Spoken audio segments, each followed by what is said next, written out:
Est-ce qu'il serait pas temps d'écouter un petit thread d'horreur, les amis? Alors, bonjour, bonsoir à tous. Si vous avez cliqué sur cette vidéo, c'est que vous avez envie d'écouter des histoires un peu terrifiantes et ça tombe bien. Ça tombe bien car j'en ai 3 sous le coude, dont une première que je considère comme une masterclass, tellement elle me fait poser 10 000 questions. Enfin, vous me direz si c'est pareil pour vous. En attendant la première histoire, je vous le dis, c'est bientôt la fin de notre défi, une vidéo par jour. Et donc vous devriez le savoir, j'ai toujours pour habitude de vous poser une question, afin qu'on apprenne à faire plus ample connaissance dans les commentaires. Et ma question du jour, c'est tout simplement, est-ce que ça vous plaît? Est-ce que ça vous fait kiffer de rentrer chez vous après une dure journée de boulot, mais de voir qu'un nouvel épisode thread d'horreur vient de sortir? Alors vous inquiétez pas, vous pouvez me dire non, je serai pas vexé, y a pas de problème. En tout cas, je vous le dis, je suis pas sûr de continuer après ce défi. Alors oui, ça fatigue de faire tout ça. J'y bosse depuis juin 2024, faut quand même le dire. Donc après tout ça, un seul mot d'ordre, repos, repos, repos. Bon, vous me dites si vous kiffez. En attendant, je vous donne votre petite dose de frisson avec cette première histoire. Alors pour cette première histoire, on va parler de Raph et de Timéo. Tous les deux sont âgés de 17 ans et sont meilleurs potes. Et pour mettre davantage dans le contexte, Raph et Timéo ont grandi ensemble dans le même village car leurs parents sont entre guillemets voisins. Ils habitent à quelques maisons l'un de l'autre et de ce fait, ils sortaient souvent faire du vélo et du foot dans leur jeunesse et donc ils ont continué de grandir ensemble. Et ce que Raph et Timéo précisent, c'est que leur rue est extrêmement longue. Eux, ils sont proches d'une église qui est un peu le centre de leur ville et ils indiquent que plus on descend la rue, plus on s'approche d'une impasse et donc d'une forêt. Et cette partie qui est proche de la forêt se situe à environ 200-300 mètres de leur maison. Et cette partie-là, c'est tout bonnement interdit pour eux, par leurs parents, je précise. En fait, depuis qu'ils sont tout petits, ils ont l'interdiction d'aller dans ce coin de la ville et plus particulièrement au niveau de la dernière maison. Et ça tombe bien, car Raph et Timéo décrivent l'ambiance de la maison. En fait, c'est une maison qui n'a, enfin pour eux, jamais été habitée. Elle a des vitres cassées, il y a de la peinture qui est en très mauvais état et surtout on dirait que la forêt est en train d'absorber petit à petit cette maison. Alors c'est les termes de Raph et Timéo qui décrivent un peu un arbre qui littéralement s'enroule au-dessus de la maison. Bon, c'est décrit avec ces mots, mais moi pour le coup je vois un peu le genre de maison creepy que ça peut être. Bref, et alors qu'ils étaient petits, ça les dérangeait pas plus que ça leur soit interdit. Sauf que désormais, ils ont 17 ans et sont curieux à l'idée de comprendre qu'est-ce qu'il y a eu de si particulier dans cette maison pour qu'elle soit abandonnée depuis des lustres. C'est donc régulièrement que Raph et Timéo parlent de cette maison en bas de leur rue, au bord de la forêt. Il faut savoir que même si leurs parents leur ont interdit d'y aller, ils n'ont pas précisé pourquoi. Sauf qu'on est dans une petite ville et que là-bas, des légendes circulent sur cette maison. Tout le monde dit que celle-ci est tentée, ce à quoi nos deux jeunes Raph et Timéo n'y croient absolument pas. Ils sont donc impressionnés par cette maison, qu'ils ont même juste envie de voir ce qu'il y a dedans, et de prouver par la même occasion qu'elle n'est pas hantée. Et alors qu'ils n'ont pour le moment jamais encore été dans cette maison, Raph et Timéo font alors la connaissance de Greg, un nouvel arrivant dans le quartier. Ils habitent à quelques minutes de Raph et Timéo, et ensemble ils font connaissance. Une après-midi, ils rentrent des cours, puis font un tour ensemble dans la ville, dans le village, pour dire de discuter. Et ensemble, Raph et Timéo discutent de la légende de la maison hantée de la ville. Greg insiste alors pour la visiter. Mais comme on est en hiver, il est 17h30 et donc il commence déjà à faire noir. Raph et Timéo ne sont vraiment pas trop chauds et préfèrent faire ça un matin ou même en week-end plutôt que dans le noir et dans le froid. Sauf qu'à peine ils ont dit ça, que Greg va se diriger vers le vieux portail rouillé de la maison. Puis il va rentrer assez facilement dans cette maison en poussant la porte. Raph et Timéo vont après quelques secondes le suivre et rentrer dans cette maison pour le dissuader d'aller plus loin. Sauf qu'une fois dans la maison, plus aucune trace de Greg. Raph l'appelle depuis l'entrée de la maison, mais pas de nouvelles. Et il faut bien comprendre que Raph et Timéo viennent de transgresser la règle de leurs parents, à savoir ne pas rentrer dans cette maison. Et en effet, ils sont sur le palier à l'entrée de la maison et ils crient pour faire sortir Greg. Sauf que pas de réponse de Greg. Raph et Timéo ne savent pas quoi faire. Ils entendent des bruits de bois qui grincent et l'ambiance est assez étrange pour eux qui commencent déjà à regretter d'être rentrés ici. Mais c'est pas tout. Raph et Timéo se disent qu'ils vont sortir d'ici et attendre Greg dehors. Sauf que, à peine ont-ils dit ça, que la porte se referme. Ils sursautent et se retournent donc vers la porte d'entrée. Et c'est en réalité Greg qui a un sourire malicieux aux lèvres qui vient de fermer cette porte. Il leur a fait une blague qui visiblement a bel et bien marché. Raph et Timéo vont alors être poussés de visiter la maison par Greg et tombent sur des objets très anciens. En fait, tout est resté dans son jus. Et c'est normal. Ils peuvent observer, entre autres, des cadres photos représentant une femme en longue robe blanche avec un bébé dans les bras. Alors déjà, ça met de nouveau mal à l'aise Raph et Timéo, mais ça s'arrête pas là. Alors tout est poussiéreux, tout est creepy, et ils voient des habits par terre, des bibelots sales. Bref, l'environnement est vraiment ce à quoi on s'attend quand on rentre dans une maison hantée pour le coup. Et encore une fois, ils vont voir des cadres d'une dame avec toujours un enfant avec elle. Et cet enfant, Raph se rend compte que c'est un garçon. Un jeune garçon de 2 à 3 ans environ. Bref, ils continuent ensemble à faire le tour de la maison, tous les trois. Malgré, je le répète, l'envie de Raph et Timéo de sortir au plus vite de cette maison et de prendre Greg avec. Du coup, Raph est surpris d'entendre des bruits au-dessus d'eux. Il faut savoir qu'ils sont au premier étage et qu'il n'y a pas de second étage là-bas. Il y a juste un grenier. Mais Raph, il est persuadé d'avoir entendu quelqu'un marcher en provenance du grenier. Ils se placent donc tous les trois sous une trappe qui mène au grenier. Raph, Timéo et Greg sont donc juste là à chercher comment ouvrir cette trappe pour monter et vérifier ce qui se passe là-haut. C'est alors qu'ils entendent toc toc. À ce moment-là, la panique prend Raph et Timéo alors que Greg ne bouge pas et fixe cette trappe. Greg va alors chercher et trouver de quoi ouvrir cette trappe puis l'ouvrir. Et Raph explique ce moment très étrange lorsque Greg va ouvrir la trappe. Raph indique que lorsque la trappe va s'ouvrir, c'est un mont de poussière qui va se jeter sur Greg. Et bizarrement, celui-ci ne va pas réagir et monter dans ce grenier, laissant Raph et Timéo seuls dans le couloir. Enfin seuls. Ils sont deux, mais plutôt terrifiés. Raph nous fait remarquer que lui et Timéo sont apeurés. Mais comme Greg n'a pas l'air d'avoir peur, ils vont donc décider de le rejoindre dans le grenier. Ils montent alors par la trappe et c'est alors qu'ils font face à une pièce vide. Seul, un berceau est là. Mais étonnamment, pas de Greg dans le grenier. Et ça, c'est pas normal car ils viennent tout juste de monter derrière lui. Raph se dirige alors vers la fenêtre qui donne sur la rue et c'est à ce moment-là précis qu'il va sentir un vent froid dans son cou. Et alors qu'il regarde le reflet de la vitre, il peut voir Greg juste derrière lui, en train de lui souffler dans le cou. Il se retourne donc pour voir Greg, sauf que quand il se retourne, il n'y a personne derrière lui. Et pourtant, il est bel et bien sûr de l'avoir vu dans le reflet de la fenêtre. Raph et Timéo sont donc tous les deux dans le grenier, alors que Greg a disparu subitement. Et alors qu'ils décident de descendre de la trappe, ils entendent des bruits de pleurs plus bas dans la maison. Raph et Timéo sont tétanisés et veulent juste sortir d'ici. Ils vont descendre l'escalier jusqu'à la porte d'entrée et tout simplement s'en aller. Sauf que plus ils descendent, plus ils entendent des bruits de pleurs très très forts. Nos deux amis crient puis s'échappent de cette maison où l'ambiance devient insoutenable pour eux. Ils ouvrent la porte puis ils vont alors sprinter le plus loin de cette maison avant de se retourner une dernière fois. Et Raph explique qu'en se retournant, il est persuadé de voir à la fenêtre du grenier une femme en robe blanche avec Greg à ses côtés. Raph hurle de peur et part en direction de sa maison avec Timéo. Ils vont leur expliquer tout ce qu'ils viennent de vivre avec Greg et la réponse des parents de Raph fait froid dans le dos. Ils expliquent qu'en réalité, cette maison a été abandonnée depuis des décennies et que celle-ci appartenait à une dame veuve qui a subi un accident de voiture avec son enfant alors qu'il n'était que tout bébé. Et devinez le nom du bébé de cette femme, Grégoire. Raph et Timéo font alors tout de suite le rapprochement et comprennent que Greg est tout bonnement l'enfant de cette veuve. Et que ce Greg est en réalité une entité fantôme, si on peut dire. Alors depuis, Raph et Timéo ne sont jamais retournés devant cette maison hantée, mais ils expliquent que régulièrement, le soir, en regardant à travers leurs fenêtres, ils peuvent apercevoir Greg en train de marcher dans les rues en pleine nuit. Bon, c'est ainsi que se termine cette première histoire plus que paranormale. J'ai pas l'habitude de raconter ce genre d'histoire, mais je trouvais que c'était intéressant pour le coup de changer de registre. En tout cas, si vous voulez mon avis, je pense que cette histoire n'est pas vraie, mais pour le coup, quand je l'ai lue pour la première fois, j'ai trouvé ultra pertinente et je me suis dit pourquoi pas la raconter devant vous. Alors petit aparté, si tu veux encourager gratuitement la chaîne, le meilleur cadeau que tu puisses me faire, c'est de mettre ton plus gros like sur cette vidéo. Je dis ça, je dis rien. En attendant, je te laisse reprendre la vidéo.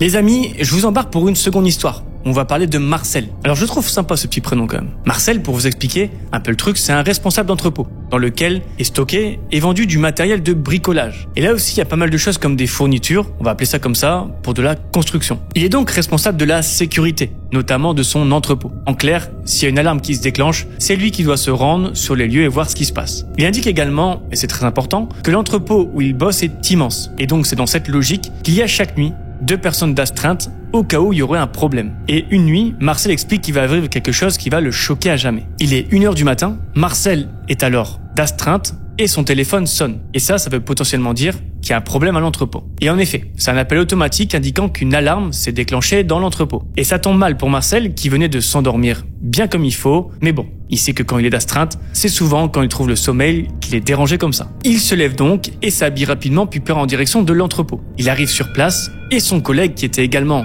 en astreinte est là. Ensemble, ils désactivent l'alarme et inspectent tout, chacun de leur côté. Et après plusieurs minutes, ils se rejoignent et ne comprennent pas pourquoi l'alarme s'est déclenchée car aucun problème en apparence dans l'entrepôt. Aucune trace d'effraction, aucune trace de personne. Bref, c'est juste trop bizarre pour Marcel et son collègue. Ils pensent donc que c'est un bug. Et après tout, c'est possible. Et puis c'est tout. Et ils s'en vont. Sauf que 45 minutes plus tard, Marcel est à peine rentré chez lui que son téléphone sonne de nouveau. C'est encore un appel automatique qui prévient que l'alarme s'est déclenchée dans l'entrepôt. Marcel contacte alors son collègue et lui dit qu'il prend déjà la route et que c'est probablement la même chose que tout à l'heure et qu'il peut rester chez lui, il va s'en occuper. Rien que pour ça, je trouve que Marcel, c'est un responsable assez cool. Marcel se rend de nouveau sur place pour désactiver l'alarme. Il dit qu'il va regarder de nouveau un peu partout, mais pour lui c'est sûr, c'est un bug juste trop relou. Marcel arrive à l'entrepôt, puis désactive comme prévu l'alarme. Sauf qu'à l'inverse de tout à l'heure, il va trouver un médaillon par terre, juste devant la porte de l'entrepôt. Et ça va lui paraître bizarre. Il va se dire que finalement, il y a peut-être quelque chose d'étrange qui est en train de se passer. Car oui, tout à l'heure, il est déjà passé par là et il y avait absolument rien par terre. Il explique que c'est un assez gros médaillon et qu'il aurait, à coup sûr, aperçu par terre. Marcel décide donc d'entrer dans l'entrepôt et de voir ce qui se passe. Et là, Marcel va vivre ce que je n'aimerais absolument pas vivre, seul le soir dans un entrepôt. En fait, Marcel explique qu'il entend, contrairement à tout à l'heure avec son collègue, des bruits de pas, mais vraiment très légers. Et ce qui attire le plus son attention, c'est une légère chansonnette qui parcourt les allées de l'entrepôt. Il prend alors son courage à deux mains, en même temps, c'est son boulot, donc pas le choix. Et là, il se rend compte que les bruits proviennent d'une porte dans l'entrepôt. Et cette porte, il la reconnaît bien, car c'est là où il stocke du sable. Et avant d'ouvrir la porte, Marcel explique qu'il est assez serein à ce moment-là, car il dit que c'est son collègue qui est tout de même venu l'aider et qu'il est arrivé sur les lieux beaucoup plus tôt. Alors non Marcel, ce qui va se retrouver derrière cette porte n'est pas du tout, mais alors pas du tout ton collègue. Marcel va alors entrer dans la pièce en appelant son agent de sécurité par son prénom. Sauf que personne ne va répondre. Il y a juste des mottes de sable, si on peut dire ça comme ça, un peu partout autour de lui. Marcel avance lentement vers le fond de la pièce, tout en écoutant attentivement d'où peut provenir cette petite chansonnette. Marcel arrive au bout de la pièce, qui est assez grande, et puis d'un coup il se rend compte qu'il n'entend plus rien. Il n'y a plus aucun bruit de pas, plus aucun bruit de chansonnette dans la pièce. Il regarde alors à droite, puis à gauche, mais rien. Il va alors lever les yeux et apercevoir sur un mont de sable quelque chose qu'il qualifie de terrifiant. Marcel explique qu'il voit une fillette aux cheveux noirs et aux yeux noirs sur ce mont de sable. Et ça dure qu'une demi-seconde avant que celle-ci ne glisse du mont de sable et lui jette du sable plein la figure, aveuglant ainsi Marcel pendant plusieurs secondes. Il va alors se souvenir entendre de nouveau cette chansonnette jusqu'à ce qu'il ressorte de l'entrepôt. Et tout ça va pas s'arrêter là. Et vous allez voir, vous n'êtes pas au bout de vos surprises. En fait, Marcel, à ce moment-là, il est devant l'entrepôt, mais ne comprend absolument pas ce qui s'est passé. Que faisait une petite fille, une fillette dans un entrepôt comme celui-ci? Et une fillette qui avait l'air pas vraiment sympathique. Eh bien, on va aller checker les caméras pour voir ce qui s'est passé et en avoir le cœur net. En fait, Marcel explique qu'il va rentrer chez lui et faire un rapport au directeur de l'entrepôt pour raconter l'expérience étrange qu'il vient de vivre. Puis le lendemain, il décide d'aller checker toutes les caméras de surveillance pour voir comment est rentrée cette fillette, qui, je rappelle pour Marcel, n'avait pas du tout les apparences d'une fillette gentille, mais bien plus dark que ça. Et à sa grande surprise, il va se voir en train de rentrer dans l'entrepôt, il va se voir marcher à travers les allées, puis se diriger vers la porte qui mène sur la pièce où on stocke le sable. Il va se voir rentrer dans la pièce, puis aller au fond, et alors qu'il s'apprête à voir cette fillette, et surtout voir par où elle est partie, il va bizarrement remarquer personne. Il va se voir en train de s'essuyer les yeux et d'avancer tant bien que mal vers la sortie, mais aucune trace d'une soi-disant fillette. Et on va finir cette histoire sur les mots de Marcel, qui lui est persuadé d'avoir entendu une chansonnette de petite fille. Il est sûr d'avoir vu quelqu'un en haut de cette butte de sable. Bref, pour lui, c'est incompréhensible, voire irrationnel ce qui vient de se passer. Et Marcel va ajouter qu'il ne croit pas du tout de base au paranormal, mais que depuis ce soir-là, il ne peut que s'imaginer qu'il était en fait face à un esprit ou quelque chose dans ce style. Pour lui, impossible qu'il ait halluciné ce soir-là. Intéressant, je trouve que ça change des histoires de d'habitude et pour le coup, j'aime aussi beaucoup. Bon, je préfère prévenir, on sait pas si c'est vrai. Et difficile effectivement de le croire sur parole l'histoire de Marcel, mais en tout cas si c'est vrai, sacré truc. Bon, on redescend pas en tension, on repart tout de suite avec une troisième et dernière histoire. Les amis, pour cette troisième histoire, on va parler d'un truc horrible qui aurait pu se passer pour un jeune couple. Bon, moi je sais comment va se dérouler la fin de cette histoire, mais juste, pour moi c'est peut-être une de mes pires hantises. Je vous raconte ça. Ici on va parler de Clara et Tom, ces deux amoureux de 27 ans qui se sont récemment mariés. Et pour ça, bravo à eux. Ce qui les amène du coup à partir en voyage de noces. Et chose qui a l'air plutôt cool, c'est qu'ils décident de faire un road trip de 3 mois ensemble dans un van aménagé. Alors oui, moi aussi ça me donne envie de tout quitter et de partir. Ils ont donc acheté un van qu'ils ont retapé et aménagé pour dire de bien dormir et d'aller un peu partout où ils veulent. Et c'est donc tout naturellement qu'ils vont partir faire leur road trip pendant 3 mois. Et c'est au premier mois que quelque chose d'horrible va se passer pour nos deux tourtereaux. Clara et Tom expliquent qu'ils s'arrêtent à des endroits magnifiques où souvent il y a très peu de personnes. Et un soir, ils vont se poser au bord d'une falaise. Clara et Tom expliquent que c'est assez rocailleux et qu'il y a pas mal de gens sur ce spot. Et c'est normal, il n'est que 15 heures lorsqu'ils arrivent là-bas, donc c'est logique qu'il y a pas mal de passages. Donc ils s'installent Tom met des cales devant les roues de leur van. Je pense qu'au bord d'une falaise, on n'est jamais assez prudent, donc je le comprends. Puis, il profite de la vue, de la plage, etc., etc. Arrivé à un moment, il est 19h. Et petit à petit, beaucoup de personnes s'en vont. Ils s'en vont jusqu'à ce que Clara et Tom se retrouvent seuls avec leur van aménagé au bord de cette falaise. Ils expliquent qu'ils ont prévu de dormir là ce soir parce que la vue et le cadre est juste magnifique. Tom est donc parti faire un petit tour dans les bois pendant que Clara s'occupe de préparer le dîner. Et alors qu'elle fait cuire des pâtes au réchaud, Clara est surprise par une voix grave provenant de derrière elle. Et bien entendu, elle sursaute, elle est surprise par cette voix et se retourne donc pour savoir à qui elle a affaire. Elle voit un homme à quelques mètres d'elle et elle explique tout de suite qu'elle n'a pas le feeling. Vous savez, parfois on ressent des choses quand on croise du monde et on ne sait pas pourquoi, mais parfois ça passe pas. Et bien là c'est pareil pour Clara, qui explique ce feeling étrange qu'elle a à la vue de cet homme. Surtout que cet homme va être direct en demandant si elle compte bien, avec son copain, passer la nuit ici. Question assez directe certes, Clara pense de prime abord que c'est une sorte de personne qui assure la sécurité de ce périmètre et elle pense que c'est normal qu'il sache tout ça. Elle explique donc que oui, il vous reste là cette nuit si ça ne dérange pas. L'homme la remercie pour l'information et retourne à ses occupations beaucoup plus loin. Et Clara,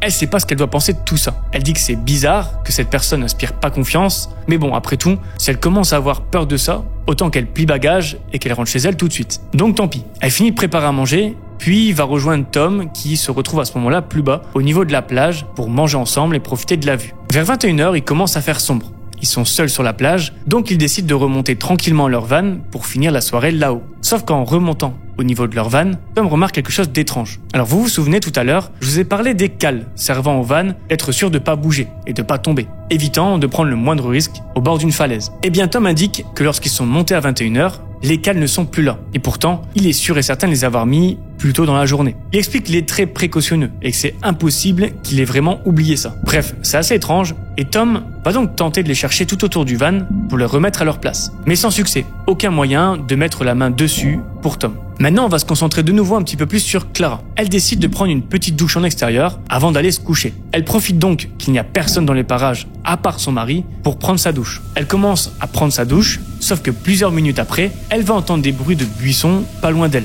Et en effet, il y a des arbres et des buissons pas loin et elle est persuadée que ça provient de là-bas. Sauf qu'étant donné qu'il est passé 21h, il fait assez sombre, ce qui n'aide pas Clara à voir ce qui est en train de se passer là-bas. En plus de ça, Clara précise qu'elle ne porte pas ses lunettes sous la douche et qu'elle voit donc un peu flou, ce qui ne l'aide clairement pas à comprendre la situation. Et ça ne va pas s'arrêter là. Clara va observer à travers la forêt une sorte de grande silhouette humaine provenant des buissons. Et même si sa vue n'est pas la meilleure, elle sent comme un danger. Elle prend donc sa serviette et court se réfugier dans le van. C'est alors qu'elle va, quelques secondes après, voir Tom arriver au niveau du van et lui demander si tout va bien. Clara explique qu'elle a entendu du bruit et vu une immense silhouette sortir des buissons et qu'elle n'est plus du tout à l'aise à cet endroit. Tom prend la rigolade et explique que c'était lui qui était parti faire pipi et qu'elle a dû confondre la grande silhouette avec lui, tout simplement. Et ça rassure un peu Clara. Enfin, sur le coup seulement. Parce qu'avant de s'endormir, Clara va repenser à la scène et elle va demander à Tommy où il était allé exactement au niveau des buissons. Clara va se rendre compte que là où était Tom,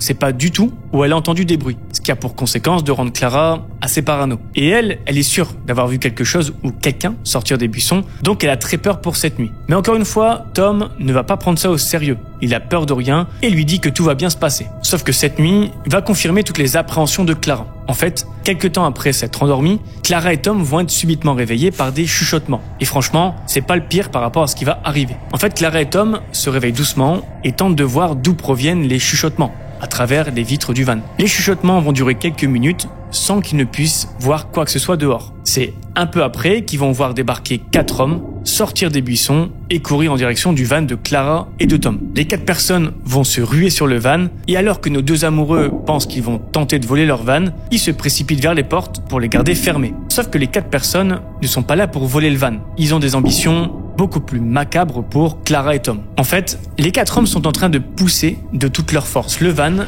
pour qu'il tombe de la falaise. Et Clara et Tom se rendent compte de la chose et se regardent dans les yeux, pleins de désespoir. Il ne reste pas grand-chose à faire pour eux que de prier pour que le van ne cède pas. Tom va alors avoir le bon réflexe de klaxonner de toutes ses forces pour faire le maximum de bruit, mais sans succès. Ils vont alors démarrer la voiture pour appuyer sur le frein et être sûr, enfin en tout cas mettre le plus de chances de leur côté, que la voiture ne bouge pas. Et vous vous dites aussi que Tom pourrait enclencher la marche arrière et ça pourrait être vite réglé. Sauf qu'il explique qu'à ce moment-là, il a peur qu'au moment où il enlève le frein à main, pour faire sa marche arrière, la voiture soit poussée trop fort par les 4 hommes et qu'ils passent par-dessus la falaise. Du coup, petit à petit, Tom et Clara se sentent piégés dans la voiture, dans le van, qui avance progressivement vers le bord de la falaise. Et alors qu'ils se retrouvent à quelques mètres seulement du bord, ils vont entendre un énorme coup de feu. Et suite à ces coups de feu, le van ne bouge plus. Alors pourquoi ? Parce que les 4 hommes prennent immédiatement la fuite, laissant le temps à Tom de faire une marche arrière pour s'écarter le plus possible du bord et revenir à leur position initiale. Et il s'assure bien que le frein à main est monté à bloc pour être sûr de ne plus bouger. Tous les deux se sentent alors assez en sécurité pour sortir du van et découvrir qui a tiré ce coup de feu. Et c'est avec surprise que Clara reconnaît l'homme qu'elle a rencontré vers 19h, un peu plus tôt en cuisinant. Et alors qu'elle avait un très mauvais feeling à son égard, elle est maintenant rassurée de le voir. Et en effet, c'est bel et bien lui qui a tiré ce coup de feu pour faire déguerpir les 4 hommes qui tentaient de pousser le van hors de la falaise. Cet homme explique alors qu'il n'habite pas loin et qu'il a été averti par les bruits de klaxons. Il raconte que souvent des personnes mal intentionnées rôdent dans la nuit pour faire peur aux aventuriers comme Tom et Clara. Et d'ailleurs, parlons-en. Je vous ai dit qu'il y avait 4 hommes qui leur voulaient du mal. Eh bien non, cet homme qui les a sauvés explique que c'est en fait 4 garçons, 4 gamins de 17 ans qui sèment, on va dire, la terreur dans le village. Et que malheureusement, étant donné qu'ils sont mineurs et ne se font que très rarement attraper, il ne leur arrive jamais rien. Et ça, c'est l'aspect un peu dégoûtant de cette histoire, où le crime, si on peut dire ça comme ça, reste impuni. Et c'est bien malheureux de savoir ça quand on sait que l'histoire se passe en France. En tout cas, j'aurais aimé vous dire où ça se passe, mais malheureusement, Tom et Clara ont préféré garder tout ça confidentiel.